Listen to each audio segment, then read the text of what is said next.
Salam jumpa kembali para saudara dan saudariku yang terkasih. Sejak dikeluarkannya surat apostolik Aperuit Ilis pada tanggal 30 September 2019 yang lalu, Paus Fransiskus menetapkan bahwa setiap hari Minggu ketiga dalam masa biasa dikhususkan untuk perayaan, pembelajaran, dan penyebaran sabda Allah. Maka pada hari ini kita merayakan hari Minggu Sabda Allah. Sesuai dengan arti dari judul surat apostolik itu, ia membuka pikiran mereka. Yesus pun hendak membuka pikiran kita pada hari ini dengan merefleksikan sabda Allah dari Injil Markus bab 1 ayat 14 sampai dengan ayat 20. Yesus dikisahkan memulai pewartaannya di hadapan publik dengan seruan, "Waktunya telah genap, kerajaan Allah sudah dekat, bertobatlah dan percayalah kepada Injil." Yesus menyatakan bahwa kerinduan bangsa Yahudi akan hadirnya Mesias kini telah tergenapi.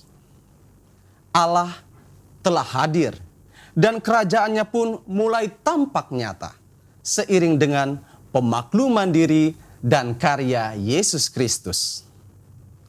Untuk bisa menyadari semua pesan keselamatan itu, Yesus berujar secara tegas kepada kita semua bahwa ada dua cara yang mesti diperhatikan, yakni bertobat dan percaya kepada Injil.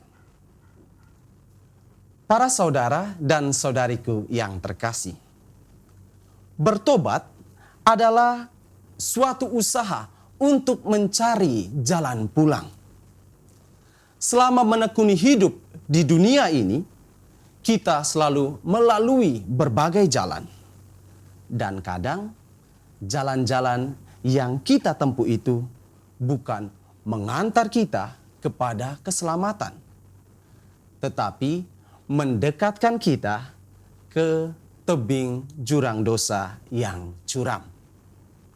Kita tersesat dan diantar kepada maut yang membinasakan.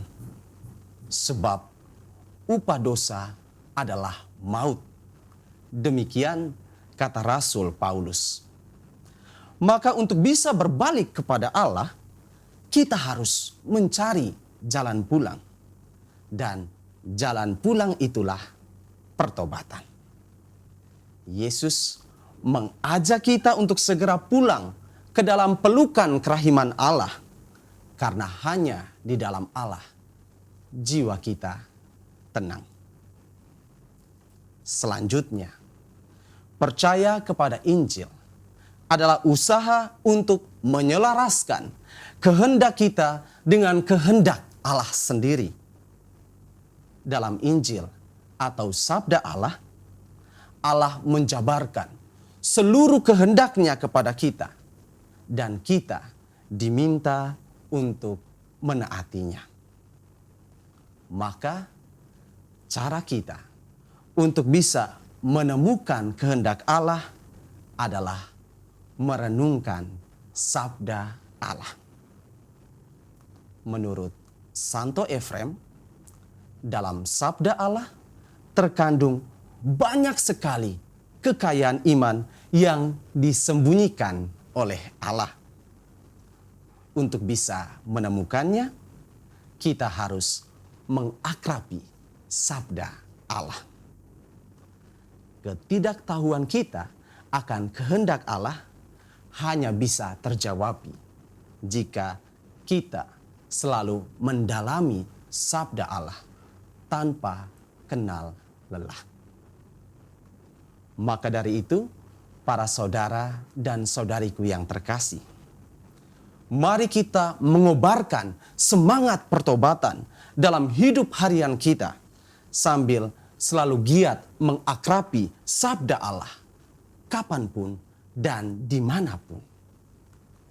Pertobatan yang benar selalu didahului oleh penyesalan dan diakhiri dengan keteguhan niat untuk berubah. Sedangkan mengakrabi sabda Allah adalah setia membacanya setiap hari. Hindarilah kebiasaan yang menjadikan kitab suci sebatas pajangan di tempat doa. Lebih baik kitab suci itu kelihatan lusuh karena sering dibaca daripada kelihatan selalu baru karena tidak pernah dibuka. Jika kita mau bertobat dan percaya kepada Injil, maka kita layak menjadi pengikut Yesus. Yesus juga akan bersabda kepada kita, "Mari, ikutlah aku, dan kamu akan kujadikan penjala manusia." Tuhan memberkati.